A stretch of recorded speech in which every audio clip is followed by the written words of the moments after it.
इज्जत के साथ रहना चाहते हैं तो मोदी योगी को वोट देना चाहिए हमें। अगर 50 सीट भी आ जाए बहुत समझना कांग्रेस की। 2047 तक मोदी ही रहेंगे, आने का ही नहीं कोई। देश से लगा हुआ है, ना जाति से ना बिरादरी से, ये बस वोट के चक्कर में, नोट के चक्कर में। सरकार तो मोदी की आनी है और आएगी। इनके ज़्यादा प्रधानमंत्री है नहीं, वरना कोई हो सकता आने वाले टाइम पे। नमस्कार दर्शकों, स्वागत है आपका न्यूज़ ट्यूब भारत पर। मुजफ्फरनगर आपको दिखाया, बिजनौर आपको दिखाया, आज पहुंचे हैं हम मेरठ।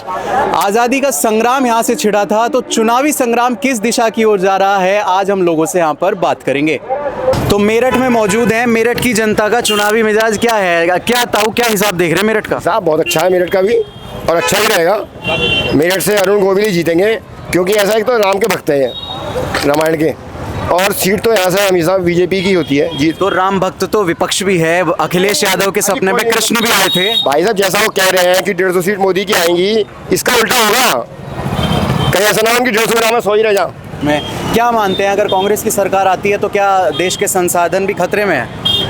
भाई साहब कहीं नाम ही नहीं है कांग्रेस का, तो कोई नाम लेना भी नहीं है, नाम लेना ही नहीं है कांग्रेस का।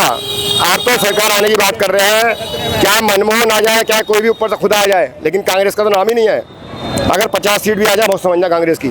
पर पीएम मोदी ने अभी एक रैली में कहा है कि माताओं बहनों के मंगलसूत्र को भी छीना जा सकता है। इस पर क्या रिएक्शन है आपका, अगर सरकार दूसरी आती? भाई साहब पहली बात तो ये भविष्यवाणी करता हूँ कि सरकार दूसरी नहीं आएगी, सरकार तो मोदी की आनी है और आएगी। भविष्यवाणी निश्चित, खुले शब्दों में। इस चुनाव को कैसे देख रहे हैं आप? इस चुनाव में वर्तमान समय में जो परिस्थिति हैं, इस समय देश विदेश में सब जगह मोदी का नाम हो रहा, देश का ऊंचा स्थान हो रहा। इस देश को आप स्वतंत्र चाहते हैं, इज्जत के साथ रहना चाहते हैं तो मोदी योगी को वोट देना चाहिए हमें। 2014 से पहले देश में कांग्रेस पार्टी की सरकार थी, 55 साल उन्होंने देश पर राज किया, 70 साल भी कहा जाता है, गठबंधन के साथ भी रहे। लगता है कि उस दौरान देश का कोई विकास ही नहीं हुआ।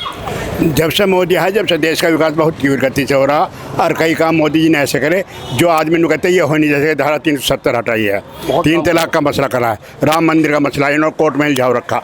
और यदि ये सरकार आ गई, कुछ यदि विरोधी पक्ष आता है, ये कुछ भी कर सकता है। इन्हें ना देश से लगा हुआ है, ना जाति से ना बिरादरी से, ये बस वोट के चक्कर में, नोट के चक्कर में। प्रधानमंत्री मोदी पर आरोप लगते हैं कि वो अब अपने भाषणों में हिंदू मुसलमान का जिक्र कर रहे हैं।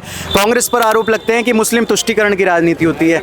क्या हो रहा है, मतलब मुद्दे हैं या हिंदू मुसलमान पे जा रहा है चुनाव? कोई मुद्दा नहीं है, विपक्ष एक दूसरे पे ब्लेम लगाते ही रहते हैं, बट जो सच्चाई है वो यही है कि बीजेपी सरकार ही इसमें सक्षम है। तो मोदी जी के इस बयान को कैसे देखते हैं, सही है गलत है? मोदी का बयान बिल्कुल बढ़िया है। 2047 तक मोदी ही रहेंगे, आने का ही नहीं कोई आने का। 2047 तक मोदी रहेंगे। आपकी ये राय सुनकर विपक्ष वालों को तो बड़ा गुस्सा आ जाएगा। 47 तक कोई भी मौका नहीं दे रहे। कोई नहीं मौका, कोई है ही नहीं सामने, कोई टक्कर में नहीं है। ऐसा क्यों, टक्कर में कोई क्यों नहीं है? ऐसा काम करने काम किसी का इरादा नहीं, सब सारे भ्रष्ट हैं, चोर हैं सब।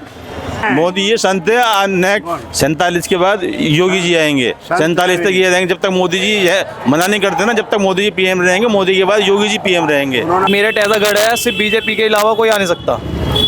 एक तरफा यहाँ सीट निकल ली है बीजेपी की। तो मोदी जी को कैसे देखते हैं? मोदी जी को तो भैया मानो कि इनके ज़्यादा प्रधानमंत्री है नहीं, वरना कोई हो सकता आने वाले टाइम पे, वरना कभी आने का।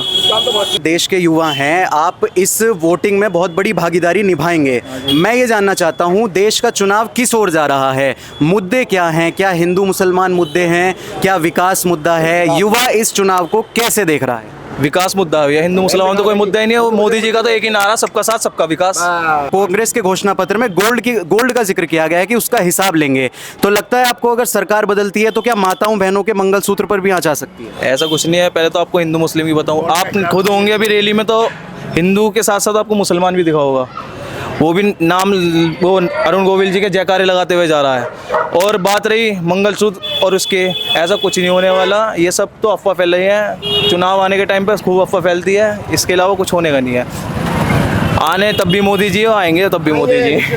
तो ये मेरठ के वोटर्स हैं जिनसे हम चुनावी मूड जानने की कोशिश कर रहे हैं। और मेरठ में आज हमने पूरे दिन लोगों से बात की, और अभी हाल ही में अपडेटेड जो मुद्दा रहा उस पर हमने लोगों से रिएक्शन लेने की कोशिश की।